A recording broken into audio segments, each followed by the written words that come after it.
beberapa pengungkapan kasus yang dilakukan oleh Direktorat Narkoba Polda Metro Jaya akan kita rilis dan akan dijelaskan oleh Pak Direktur ya. Yang pertama, kita ada mengungkap sejenis ganja, termasuk ada home industri berupa pembuatan ekstasi di apartemen, dan ada CC4 atau LSD yang dimana barang bukti seperti perangko ini yang ada di depan itu dikirim dari Jerman. Rekan-rekan, kita ada mengungkap sebanyak 66 kg ganja dalam satu bulan ini, termasuk ada 2.500 CC4 atau LSD, ini ada di sebelah kanan, dan ada home industri, ini alat cetak pembuat ekstasi. Nah, ini menarik. Terhadap kasus-kasus ini tentu menjadi konsen kita untuk kita tindak tegas, yang menjadi komitmen kita bersama bahwa lahgun narkoba itu adalah musuh kita semua.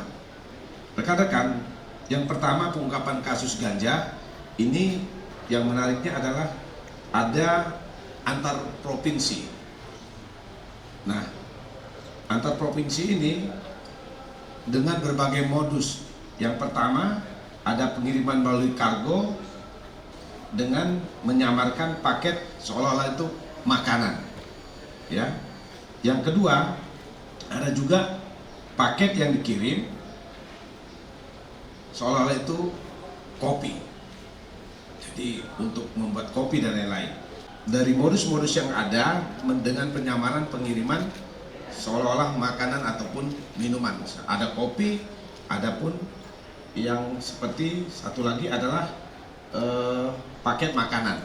Nah, yang perlu kami sampaikan bahwa yang menarik adalah dari kasus yang ada ini adalah sejenis, saya angkat saja, ini ada pengiriman dari Jerman melalui JNE, ini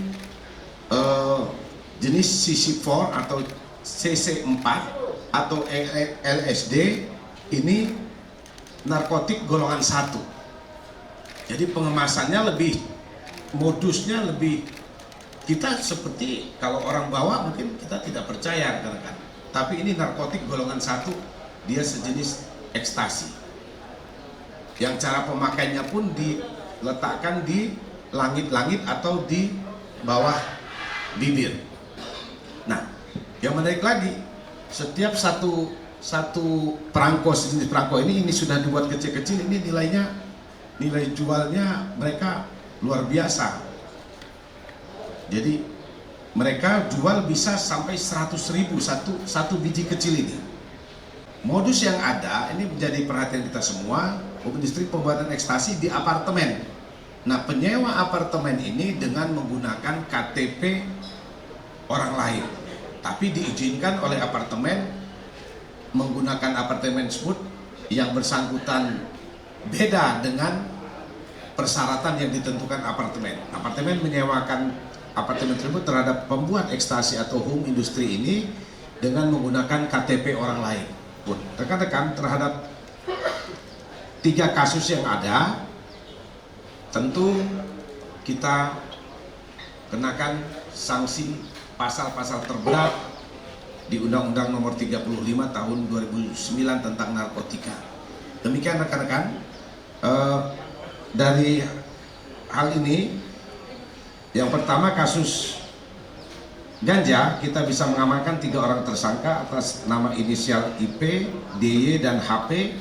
Peran tersangka sebagai pengedar. Pasal yang ditetapkan jelas pasal 114 ayat 2, subsidiar pasal 111 ayat 2, junto pasal 132 ayat 1, Undang-Undang Republik Indonesia Nomor 35 Tahun 2009 tentang narkotika, dengan ancaman pidana khusus ganja minimal 5 tahun dan maksimal 20 tahun penjara. Narkotika jenis LSD yang ini, jenis LSD atau CC4 ini, ya, kita bisa mengamankan 1 tersangka atas nama NK, peran sebagai kurir dan pengedar. pasal yang mempersangkakan, ini barang bukti ada 2.500 lembar LSD atau sisipor. Pasal yang mempersangkakan terhadap NK atau tersangka pasal 114 ayat 2, subsidiar pasal 112 ayat 2 Undang-Undang Republik Indonesia nomor 35 tahun 2009 tentang narkotika dengan ancaman pidana minimal 5 tahun penjara dan maksimal 20 tahun penjara. Nah, sedangkan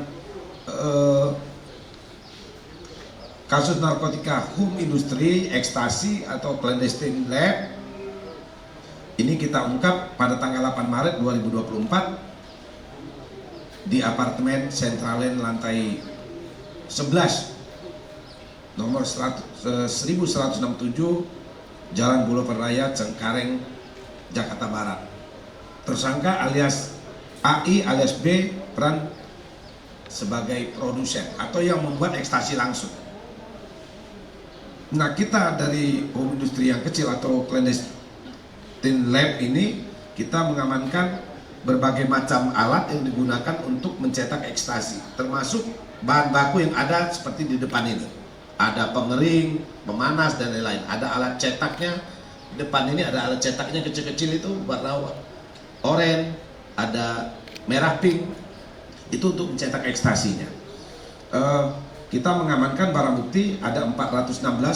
Mungkin ini sudah ada yang tersebar yang sudah dijual, dan hanya saja ini yang baru kita ungkap. Tapi mungkin sudah beredar karena alat-alatnya sudah secara tradisional, tapi mereka ini sudah canggih juga, sudah ada alat untuk memadatkan dan lain sebagainya. Ini 16 gram serbuk warna biru positif metavitamin ini ada yang di atas nampan kecil. Nah, ini bisa menghasilkan seperti ini, bisa menghasilkan 500 sampai 1000 butir. Terus berbagai macam alat yang bisa kita amankan, alat-alat dan bahan untuk pembuatan ekstasi. Nah, dari ganja, ekstasi maupun CC4 atau LSD, kita bisa menyelamatkan masyarakat terbebas atau tidak menyalahgunakan peredaran gelap narkoba. Kurang lebih hampir 17.000 orang, mendekati 20.000 orang bisa kita selamatkan tidak mengkonsumsi benda-benda terlarang ini, terutama narkotika jenis ganja, ekstasi maupun CC4 atau narkotik golongan 1. Demikian rekan-rekan yang dapat kami sampaikan. Mohon kerjasama dari masyarakat bila mendapatkan informasi tentang peredaran gelap narkoba di wilayah hukum Polda Metro Jaya, langsung bisa melaporkan kepada Direktorat Narkoba maupun Sat Narkoba Polres jajaran. Termasuk saya menyampaikan ada program dari pemerintah untuk merehab bagi pecandu narkoba. Jadi pecandu narkoba bagi keluarga, masyarakat yang memiliki anak-anak putra-putri yang diduga menyalahgunakan narkoba, lapor ke kita untuk kita rehab, itu kita tidak kenakan sanksi pidana. Dengan kesadaran sendiri bisa berkoordinasi dengan Direktorat Narkoba atau Sat Narkoba, kita akan lakukan rehab di pusat-pusat rehab baik milik pemerintah, milik BNN maupun milik swasta.